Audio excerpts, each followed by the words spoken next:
ഈ സമാപന സമ്മേളനത്തിൽ മുഖ്യ പ്രഭാഷണം നടത്തുന്നത് മറ്റാരുമല്ല, ശ്രീ പാണക്കാട് സയ്യിദ് സാദിഖ് അലി ശിഹാബ് തങ്ങൾ അവറുകളാണ്.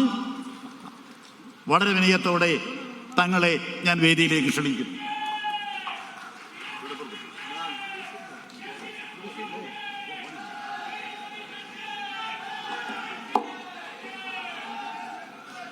അസ്സലാമു അലൈക്കും. എല്ലാവർക്കും എൻ്റെ വിനീതമായ നമസ്കാരം.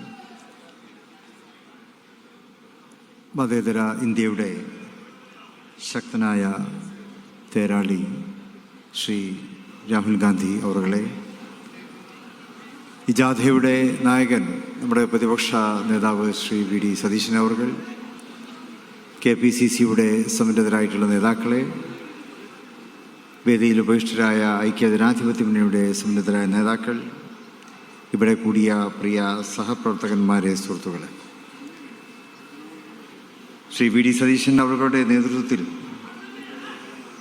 ഇന്ന് തിരുവനന്തപുരത്ത് സമാപനം കുറിക്കുന്ന യാത്ര, പുതുയുഗ യാത്ര എന്നാണല്ലോ ഇതിൻ്റെ പേര്, കേരളത്തിന് ഒരു പുതിയ വസന്തകാലം സമ്മാനിക്കുന്നതിന് വേണ്ടിയാണ് ശ്രീ വി.ഡി. സതീശൻ കേരളത്തിൽ വടക്കേ അറ്റം മുതൽ ഈ യാത്രയ്ക്ക് തുടക്കം കുറിക്കുകയും അദ്ദേഹം അത് തുടക്കം കുറിച്ചു എന്ന് മാത്രം.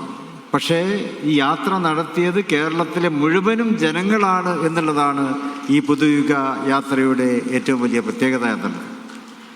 ഇതിനിടയ്ക്ക് വേറെ ചില യാത്രകളൊക്കെ കടന്നു പോയിട്ടുണ്ട്. ആ യാത്രകളൊക്കെ കണ്ടാൽ തന്നെ നമുക്ക് തോന്നും ആ യാത്രകൾക്കൊന്നും സ്വീകരണമല്ല ലഭിച്ചത്, യാത്രയപ്പാണ് ലഭിച്ചത് എന്ന് നമുക്ക് ആ യാത്ര കണ്ടാൽ നമുക്ക് തോന്നാറുണ്ട്.